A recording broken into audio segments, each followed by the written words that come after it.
So imagine this. Every single time the clock strikes midnight, an invisible city of 10,000 people is born right here in the US. Yeah, it's a massive demographic shift. Right. And, they don't need new elementary schools. They aren't out there bidding on starter homes. They are baby boomers and they're turning 65, Exactly. 10,000 a day. which is just, it's creating one of the most significant, really unstoppable economic shifts of our entire lifetime. The sheer scale of it is actually kind of difficult to comprehend until you look at the infrastructure required to support it.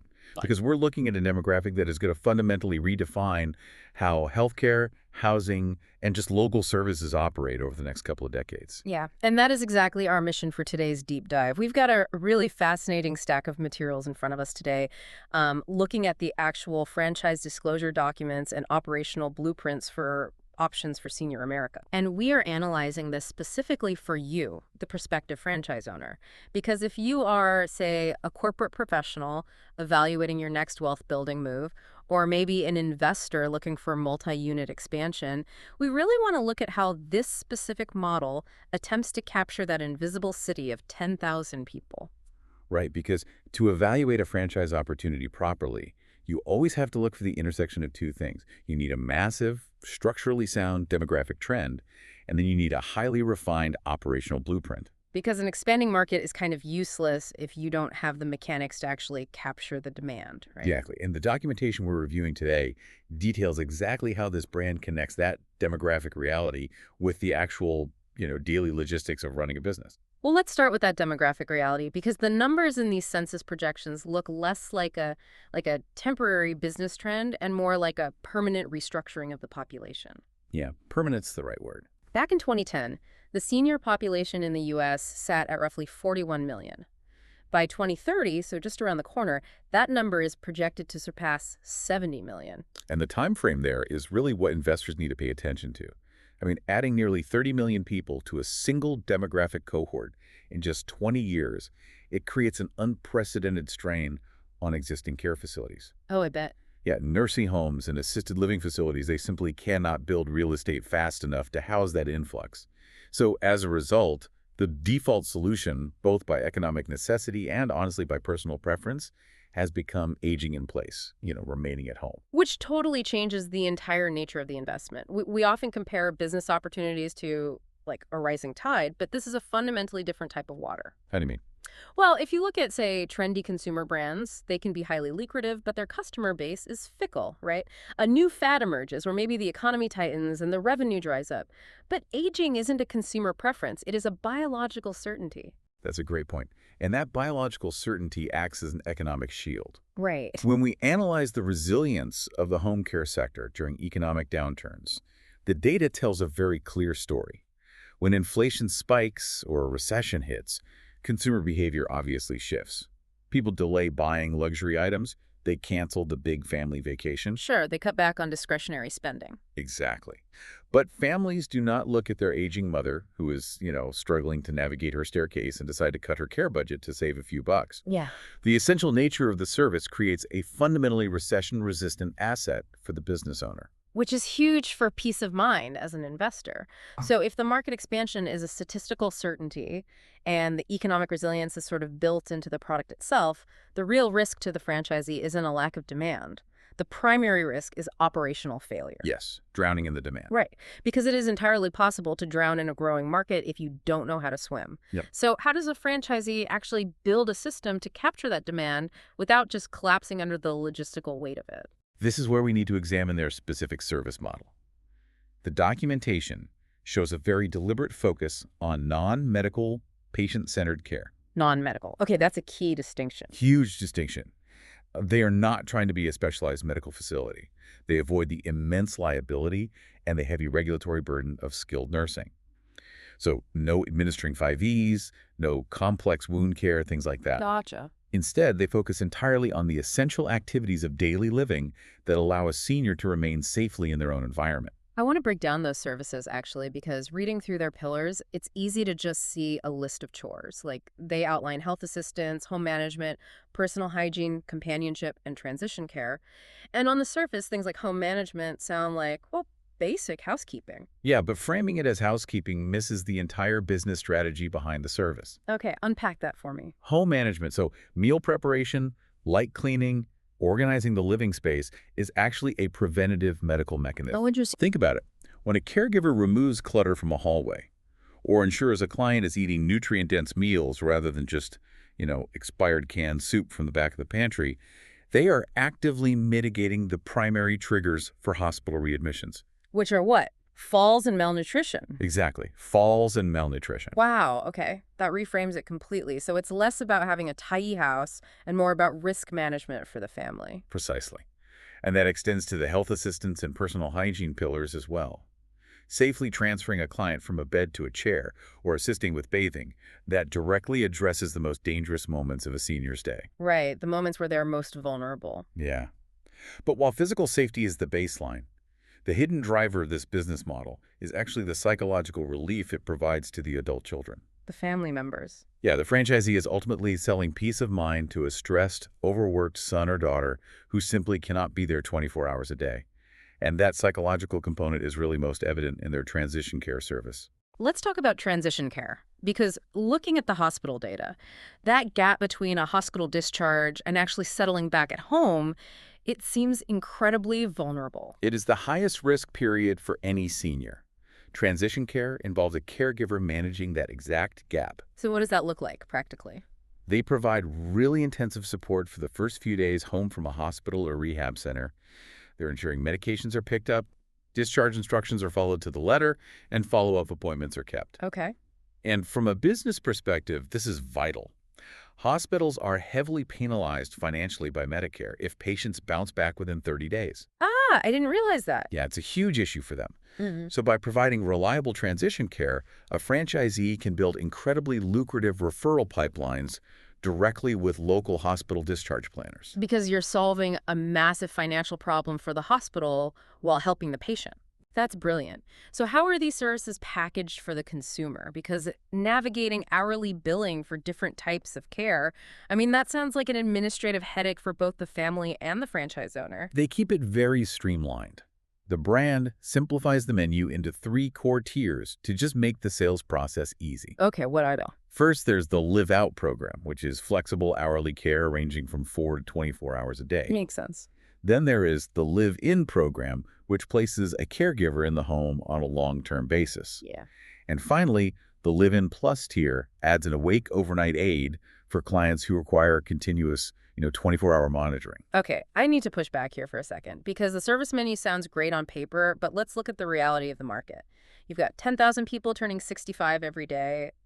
Everyone sees this data. Private equity sees it. Independent operators see it. Oh yeah, the secret is out. Right. So the competition in any given territory is going to be fierce.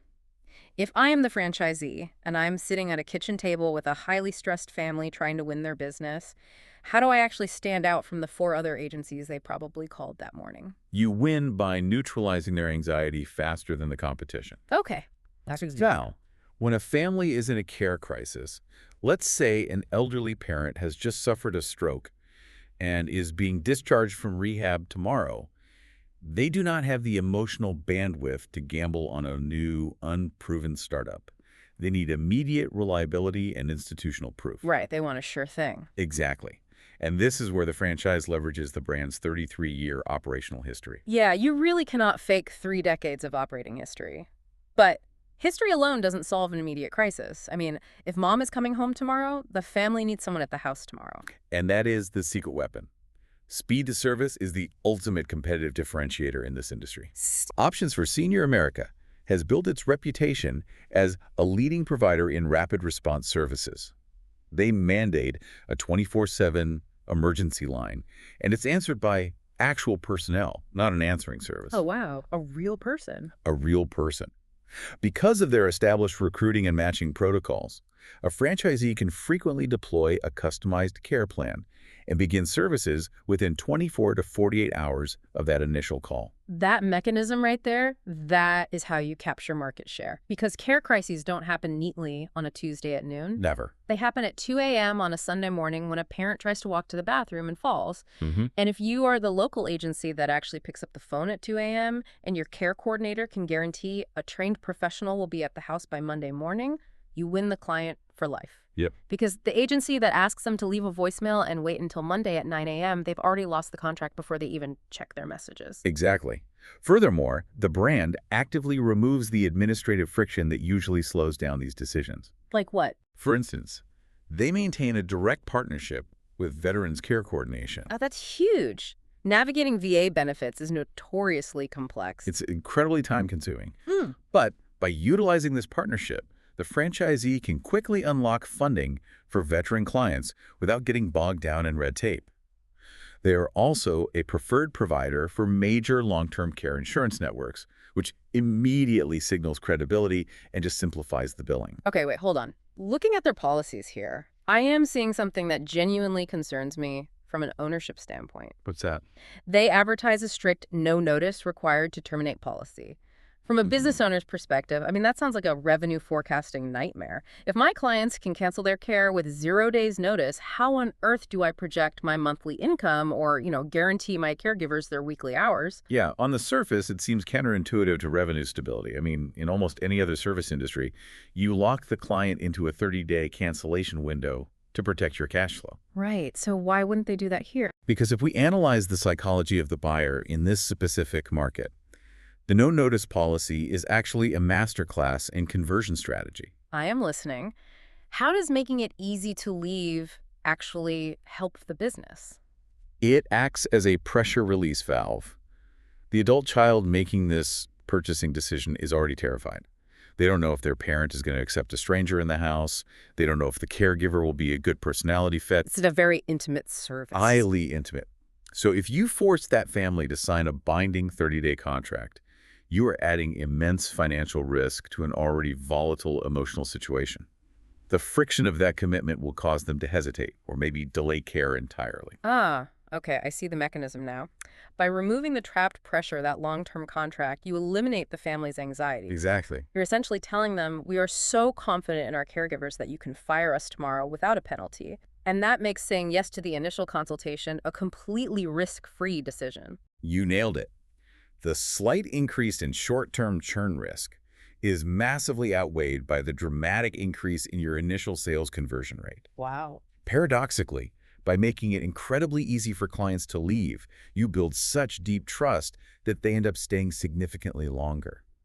It is a very calculated operational advantage that a franchisee inherits on day one. Okay. So we have a biological necessity driving the market, a 33-year track record, and a sales process that's engineered to remove consumer friction. Let's look under the hood at what it actually takes to acquire this engine. Let's do it. Because the franchise investment profile is arguably the most crucial piece of information for our listener today.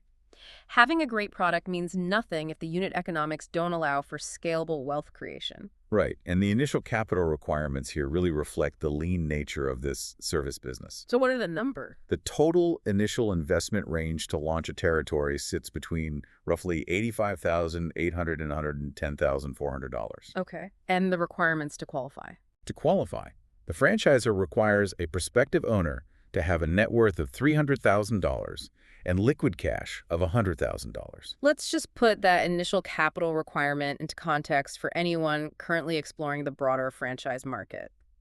$100,000, I mean, that's roughly the cost of buying a luxury SUV. Exactly. Many traditional franchise models require significant commercial real estate build-outs, specialized equipment, dealing with zoning boards and long-term leases. But this model is wonderfully lean. Very lean. The absence of a complex brick-and-mortar build-out is what makes the home care model so agile. With an investment of roughly $100,000, your capital is not trapped in depreciating kitchen equipment or expensive retail aesthetics. Right. Your overhead is incredibly low. You secure a modest administrative office space, and the vast majority of your capital goes directly into revenue-generating activities. Like recruiting the caregivers. Exactly. Recruiting top-tier caregivers, executing local market penetration, and building those referral networks with area hospitals and rehabilitation centers that we talked about earlier. Which means your timeline to launch and your timeline to first revenue is significantly compressed. You aren't sitting around waiting 6 months for construction delays to clear. No, you can get up and running much faster. But what happens once the revenue actually starts flowing? What is the ongoing cost of accessing this brand's infrastructure? The ongoing franchise royalty fee is set at 4.75%, which is paired with a very minimal advertising royalty of just 0.5%. And the franchise operates on a 10-year renewable term agreement. I have to pause on that 4.75% royalty because that is a vital metric for unit economics. In many prominent franchise systems, royalties sit comfortably at 6, 7, or even 8% of gross revenue. Oh, absolutely. So keeping the royalty under 5% is not just a nice little perk. It fundamentally changes the franchisee's margin strategy, doesn't it? It leaves significantly more oxygen in the room for the business owner. In a service-based business, your primary expense is your payroll. By retaining that extra 2 or 3% compared to industry averages, a franchisee has the financial flexibility to offer more competitive wages to their caregivers. Which reduces turnover. Exactly. Mm. Or they can reinvest that margin directly into aggressive local marketing to capture more market share. Well, let's talk about capturing that larger market share. Because I know a significant portion of our listeners are corporate professionals. They're not looking to buy themselves a single, stressful, full-time job. Right. They are looking at multi-unit growth strategies as semi-absentee investors. So if I buy one territory and it becomes highly profitable over the first few years, how does this specific model facilitate scaling into an enterprise? The scalability of non-medical home care is honestly one of its strongest attributes because it utilizes a hub-and-spoke expansion model. Hub and spoke. Yeah. Think about it. If you owned a successful retail location and want to expand, you have to duplicate the entire physical infrastructure all over again. In home care, once you establish a strong administrative core in your first territory, meaning you have a highly capable office manager, an efficient care coordinator, and a dedicated recruiter, you already have the engine built. So acquiring an adjacent territory doesn't require doubling your overhead? Exactly the opposite.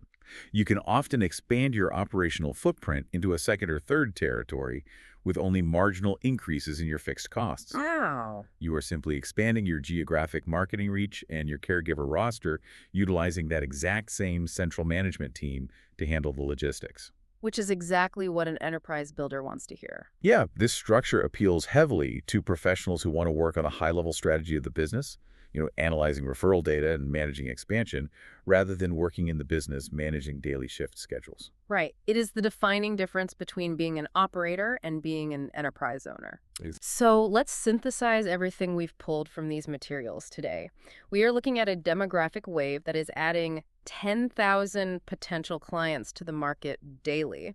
A massive, unstoppable expansion. Unstoppable. And we have a franchise system with over 3 decades of institutional knowledge designed specifically to capture that demand through rapid response logistics and a really clever, frictionless sales psychology. Yep. And it's all packaged into an investment model that avoids the heavy overhead of commercial real estate while offering highly competitive royalty structures to encourage scaling. When you evaluate the franchise landscape, Options for Senior America represents a highly strategic intersection. It offers an unprecedented, recession-resilient market demand combined with a low-cost, high-support operational system. Which is a rare combo. Very rare. It is purposefully designed to allow a driven owner to build substantial, multi-unit generational wealth.